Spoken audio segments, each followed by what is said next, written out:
I would like to welcome Kold and Windy to the Achieve Jams Records family. Hell yeah! We just signed a record deal. It is easy to become a one-hit wonder. Get to work. You think you can just show up and play daddy? We losing deals, I'm losing my son, we losing our minds. I smoke his ass. She's trouble. They thought they could kill me. How is Popoff still alive? They can take everything from you. You flowing by killing Marlon. Stop running around here like you in some old school Western. First of all, thank you guys for joining me. My name is Aries from Urban Bridges. How are you guys doing? Good. How are you? I'm real good. And I love the show. I watched the first season when it aired, but I was able to screen the second season, and I love it. The finale's insane. Awesome. What? You saw the whole season? That's crazy. Oh my goodness. Okay. I binge watched. I was gonna watch a few episodes. I'm like, it's too good. But yeah. So let's start with Nijah. The first question is for those not familiar, like myself. Give us the premise of Kold and Windy. Oh my gosh. Kold and Windy, I feel like it's very similar to season one, like two girls that are bonded, sisters, entering the rap game. The difference, I guess, with season two is they're kind of getting like a startup, getting traction and things like that. But two girls from the south side of Chicago trying to make it, but one of them, me, really wants to make sure we live up to our name. And then Shakia's kind of like, let's kind of be a little bit smarter about this. So I don't know, and it's just a bunch of twists and turns. That's the premise for me. It's really a wild ride a little bit. And then Shakia, this season, Malika's gone through it. Talk a little bit about her journey this season. I think for the most part, whoever saw season one, they know that her fiancé Marlon was killed by someone that we do not know yet.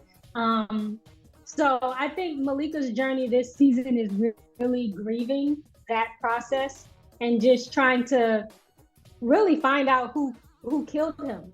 And since they are drill rappers, I think she's kind of taken a reversal a bit from who she was season one. I feel like she still doesn't want to commit crimes. She still doesn't want to harm people, but I think she's most importantly trying to figure out who killed Marlon and trying to get money and do all those things to still turn her life around. But I think you just see her in a darker place this season. It doesn't feel like she's as optimistic. It doesn't feel like she's as joyful. Every other scene, you got her crying about something.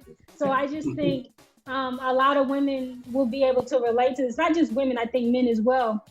Just losing a partner to gun violence and just to gang violence and trying to figure out how to pick up the pieces of her life, because I feel like in season one, she thought, we're about to get married. We're about to start on this new journey. And you kind of see her in a place where, what do you do when you lose a huge part of yourself and all your plans and all your goals are kind of dismantled? Like, where do you go from now? So I think you kind of see her trying to figure it out this season. I agree. I like that standpoint. And then Nijah, Renee at times comes off very selfish. What motivates her?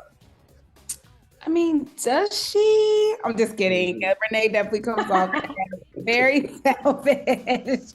She definitely is all about her. I think Renee has lost a lot in life, and I think she's willing to do anything to not continue to lose things. And I think that's definitely where like that selfishness comes in. So I think Renee puts a lot of things on the forefront that are important to her, when if she had a different perspective, she could go about it like a little bit of a different way. But when she has her mind set to something, like she really, really wants it. Like she really wants it, even like with her, with the rap group and not wanting that to change. And it's just like every little thing is that she wants. It's like, I feel like Kold comes in and she's like, well, let's think about this. And Renee's like, no, I don't care. No, like, I don't care. Like, I think we should do this. So I think she just doesn't want to lose anything. And I think her way of not losing things is just kind of like bulldozing through, putting her both feet down and not really listening to anybody else. I like that. And then you guys work with an amazing cast. You guys got some new people this season. Talk a little bit about that and what the experience is like working with them. Anybody can start. You want to go first? It was great. It was great working with Austin Peros. I think I'm saying his name right. But Austin, he played I don't know why I'm forgetting the Bryce. He played Bryce. And then we had Reese. She played our A&R. I'm forgetting the A&R. But those two, I feel like it was amazing working with new people. Because you kind of see Bryce come in and kind of make Ricky feel a little threatened, like, oh, this new producer's coming around. And I remember we were filming with Austin, and I was like, he talks to us like he's a preacher. Like he's like coming in and he's like telling us, imagine your future. And it's just like he just feels like a black pastor that you just like you're just getting like after every dialogue with him, it's just like amen. You just want to just shout that. So it was great working with him. I thought he was amazing. And then Reese, she did such a great job. You can speak more to Reese too, but it was just, I felt like she was like an elevated version of Temper, but like a more serious version of Temper, because every scene we had with her, I was like, she just about to be screaming at us. Like every scene we had, we're just getting in trouble. Like we never have a scene with her or Temper where it's like, great job, you did so amazing. It's just like, you need to get to work. It's like, we don't take anything seriously. That's a fun environment. You wanted to add anything, Nijah?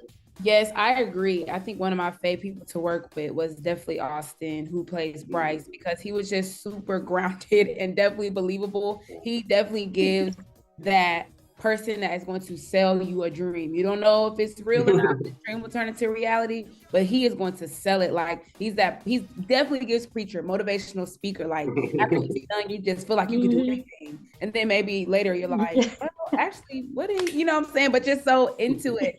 And same, I really love working with Reese, who plays Savannah the A&R, because it's like she almost reminds me of like, if maybe Temper is her like back in the day, but just starting out, but now she's with this big record exec. I'm sure she's making money. Like the snootiness she exudes with like, oh, we're friends, but not really, like with us not even getting all of our money. It was perfect. And I definitely enjoyed, even though I think we didn't have too many scenes with her, but Renee was added to the cast. And so like, of course, Renee, like being like Wayne's daughter, who is a rapper, and now her rapping on the show. I thought that was so dope. And then she's really, really sweet. So like working with her is kind of like an op. Yeah, she's like an enemy. It's like cool to see her switch that up. Yeah. She did really good. I really liked. She surprised me, I'll say. Oh, that's good. Yeah. That's good. And then I have to say, the line of the season to me is, "Bitch, you are a burden."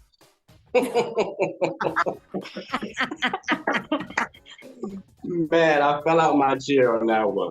But what's been the best part for you, Shakia, filming this series? The best part I'd say filming is I'd say being able to film while I was pregnant, because I was actually pregnant in real life. A lot of people in the comments are like, are you pregnant for real, or is this a fake belly? And even on set, people were like, is that a fake belly? And some people would be like touching it, and I'm like, that's my belly. That's like my real stomach. But I think a lot of times in the industry, it's difficult for women to choose whether, am I gonna have a baby? Am I gonna be in this career? And sometimes you can't do both. And some shows, some producers might, like, I've heard of plenty of stories where people get written off of shows because they're pregnant. So that was like a huge fear of mine. And I got pregnant during the strike. So I was like, oh, I think I can probably slip this baby in and nobody won't even know, because, you know, who knows how long the strike will end. And then as soon as I don't know, the strike was about to end, and I think I was like 2-3 months pregnant at that time. And I was like, oh gosh. And so when the producers wrote me and they were like, hey, we're picking up. And I'm like, when? So I let them know. And at first we were supposed to film during, I think, like January. Yeah. I was like 6 months pregnant. And I was like, okay, we could probably cheat this. But then they kept pushing it back. And I was like, y'all, I'm about to pop. There's no way we can hide this. Yeah. And so they were gracious enough to write it in the show. It lined up because, I was with Marlon in the previous season. And so to be able to film this show also during my third trimester, I know every day we were like afraid that I was just about to pop at any second. But being able to get through it, having a set that was gracious enough to write it in the show, the production, everybody was looking out for me. Everybody was making sure I was safe, I was taken care of. It just felt like such an amazing opportunity to be able to work and also become a mother, which is also a dream of mine. So I don't know, just it was a life-changing experience to be like, I get to document my pregnancy on the show, but I still get to work and I still get to do something that I love. So I think that was probably the best part of the season. They threw me a baby shower when we wrapped. Nijah, she helped put that together. So I think also the baby just brought us all closer together. It just felt like we became even more of a family on set. So that was the highlight for me. That makes a lot of sense. That's really genius to write it into the program, though. So yeah. I love that. And I thought I didn't know it was real either until I saw you in a bathing suit or something. I'm like, okay, she has to be really pregnant. The belly was all the way out. Like we're always probably talking about the finale scene. Oh yes. And then Nijah, drill music is lit, so you got to break down pretty much the roots of it for our viewers not familiar.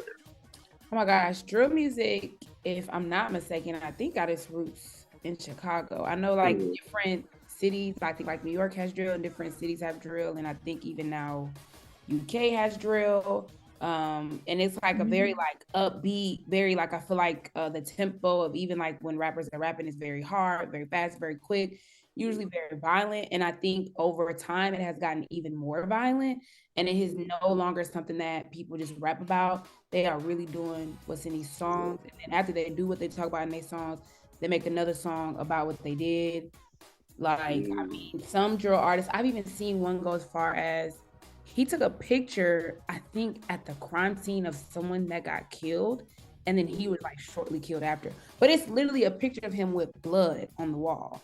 And he like, yeah, what's up? And then I think he died like a week after that. And I was just like, it's almost like a movie, but it's not. It's like real life. And it's crazy, the impact that drill has on the younger generation, unfortunately.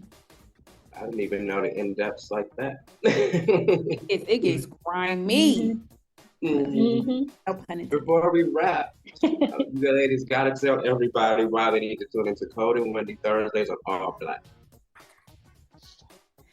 I think you need to tune in because tune in Thursday, every Thursday on All Black. Kold and Windy is an emotional roller coaster, but you're also going to get to see a lot of comedic moments. Two best friends, girls who grew up together, who are trying to make it in the music industry, but they're going to constantly be clashing. And lucky enough for TV, that's what we love to see. Two characters going head to head. So if you want to watch two characters who love each other, love to hate each other sometimes, tune in on All Black. Yes. And I would definitely say yes, every Thursday on All Black at whatever time is convenient to you, because it's streaming.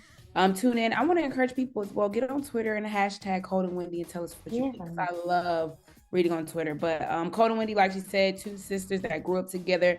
They're clashing, so that gives it a little razzle dazzle because TV's good. It's conflict, and it's just an escape. It's an escape from whatever long day you've had, whatever long week.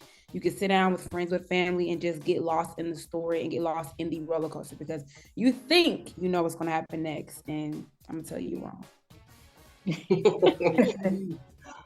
Well, again, thank you, beautiful ladies, for taking time out speaking with me. Again, my name is Aries from Urban Bridges. Again, huge fan of the show, and I'm very excited for what you guys do next. Thank you so much. Thank you, Aries. Nice meeting you too. Nice to meet you. Have a good one.